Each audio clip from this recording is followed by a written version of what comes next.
What's up, everybody? Super Deluxe Fan here, and I'm on the side of the road with my hood up. So, this isn't the Mini's fault, I don't think. So, before everyone goes and says, "We told you about the reliability, da da da." Okay, I just picked the car up today. I had it serviced, and I had everything done. It was fine. Everything was covered under warranty. It didn't cost me anything. No problem there whatsoever. On the way home from picking the car up from the dealership, it overheats. It comes on and says that it's hot, and I take it easy, and then the light goes away and then comes back on and off intermittently. And I was able to get it home. As soon as I pulled into the driveway, there was some steam coming out from under the hood. It wasn't a lot, it was just a little bit. I'm pretty sure it's a coolant issue because it smells sweet like coolant does. And so, some people are like, oh, maybe they just were sloppy with the coolant and it needs to burn off or whatever. So I drove the car a little bit more, and I drove out to the dealership to do a car review at South Park Mitsubishi. I'm on my way back, and the car didn't say that it was overheating, but I started seeing more smoke coming from under the hood, and so I was like, well, I better pull over and check it out. And it smells super sweet. So there's some kind of coolant issue. It's not a leak because the coolant tank is full. So I'm gonna let it cool off here for a little bit and try and make it the other halfway home here, and try and limp it home somehow. I've been taking it super easy, but even more than going like quarter throttle seems to make the overheat light come on pretty quickly. So definitely annoying.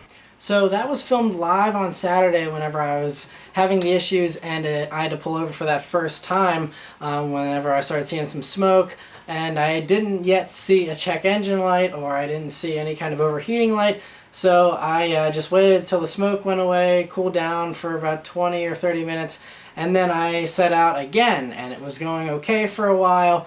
I was taking it very, very slow and easy. I just wanted to get home. That's all I wanted to do.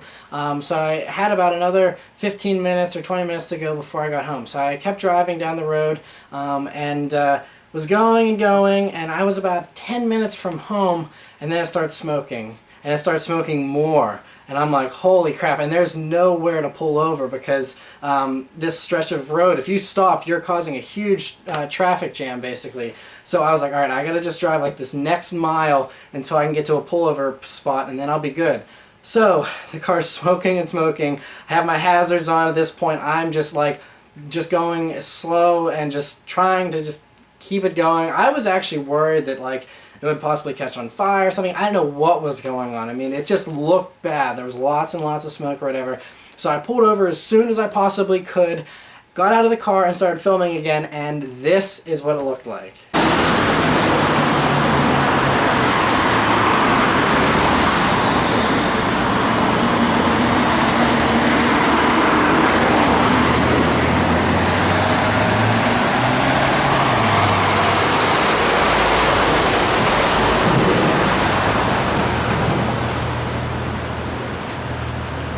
So yeah, it was pretty bad, and it was pretty scary, pretty annoying at the same time because, like I said, it took me about 2 hours to get home from that dealership where I was doing the car review at, and so and that's only a 30-minute drive normally, and it took me 2 hours because when I pulled over that second time with all that smoke, I must have sat there for 45 minutes until all the smoke went away. It was totally cooled down. So once all the smoke went away and it cooled down totally, I set out again, and I only had about 5 more minutes left of driving before I got home. So I'm driving, and it starts smoking again, and I'm like 2 or 3 minutes from home. I'm like, it started happening quicker and quicker. It's like even when I let the car totally cool off, it just happened immediately almost. And so I was able to get the car home, pull it into the driveway. It wasn't quite as bad with the smoke as it was like you just saw, but it was almost that bad again when I pulled into my driveway. And I was just so relieved to finally be home after that fiasco. The rest of the weekend I didn't have a car. I had to have my girlfriend drive me around places and stuff, so that was annoying. Wasn't able to go to work today on Monday here because I didn't have a ride to work, so I missed out on days pay for work as well, so that's always fun. So yeah, I don't really know what's going on. So I mean, I called the dealership. They obviously weren't there on the weekend, so I didn't hear anything until Monday, which is understandable. They're very kind on the phone, and they're accommodating so far. They sent a tow truck out that came and picked the car up early, this afternoon. I'm not posting this video to point blame at anyone or point any fingers or anything like that. The dealership's being very friendly. It just really sucks. It could be a really bad coincidence that the car just happens to start overheating 15 minutes after I drove off from the dealership and just had it serviced. But I don't know what the deal is. It's never overheated on me before. It's never given me any issues. It's never given me anything. Even the stuff that I just had repaired this past week, the car drove fine. I had no idea that any of these things were even wrong. And they're very small, minor things, nothing catastrophic that would lead to a huge, meltdown like you just saw. So, but I mean, the car kept running. It kept going. It got me home, so I'll give it that. I appreciate that. And so, yeah, I don't know, what happened, if, there was a screw up or if it's just a bad coincidence or what. But like I said, the dealership's handling it well so far.